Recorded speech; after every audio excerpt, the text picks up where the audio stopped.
Savannah's different because there are storms here, but there will be a breaking point, and it just takes storm Takes events. yeah, it takes storm events, Right now we which have is good true. weather. We're gonna have good weather. Like I'm looking at my weather. It's like great 72 and sunny for like forever in on Tybee Island. And like we have some leads there right now. We have some leads in Savannah right now, but in general, it takes a lot to get people to actually take action. Yeah.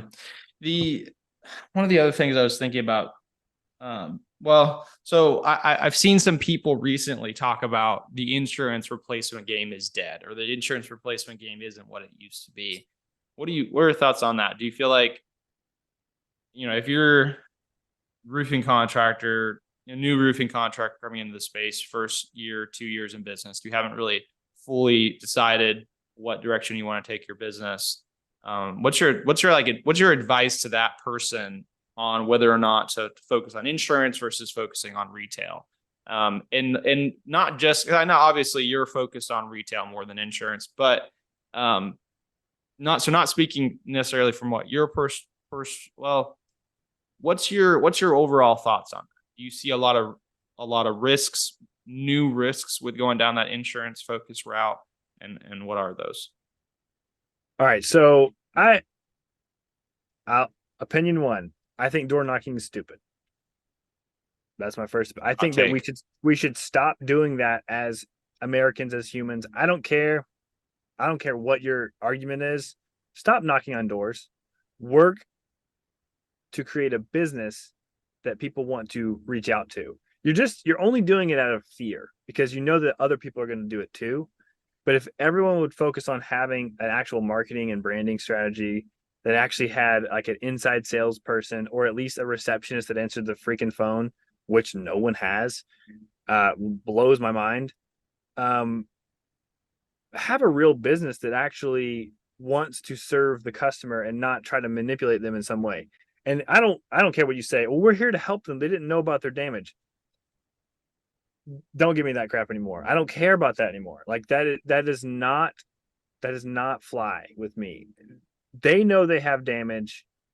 You're just making sure that you and 17 other roofing contractors fight for that door, for that roof. You should be working on an actual system and a process to get people to reach out to you. Like it's just I think it's crazy that we still do it. I think it's wild that we still do it.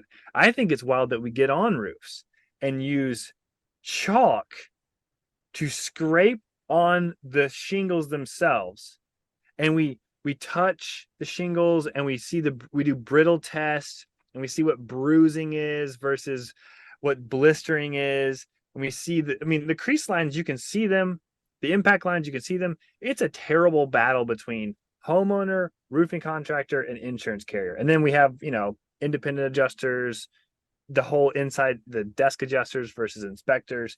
It is a crazy process that needs to stop. I know it's not going to stop anytime soon, but I genuinely think it is a wild thing as a cash grab whenever we all we have to do is just provide really good service from an actual installation perspective and then a sales experience that the homeowner reached out to you. I that is a huge thing for me. So if anyone's wondering, I think if you're door knocking, other than like pardon our mess, like if Or like you're around your jobs or yeah, something? if you're doing a roof and you see some debris from your job going to somebody's neighbor's, then knock on the door, say, "Hey, I'm so sorry." Leave a door hanger. "I'm so sorry that we messed up your yard. This is my number." That's different. When you go in to knock 30 doors a day to tell somebody, hey, they have that's just insane. Like it is wild to me. I can't still the chalk thing gets me. I put chalk on tons of roofs, but it's wild that the State Farm adjuster's like, "Here, take my chalk or use your chalk and then take my digital camera from 1992 and take these pictures. And that's how we're going to determine this $25,000 roof."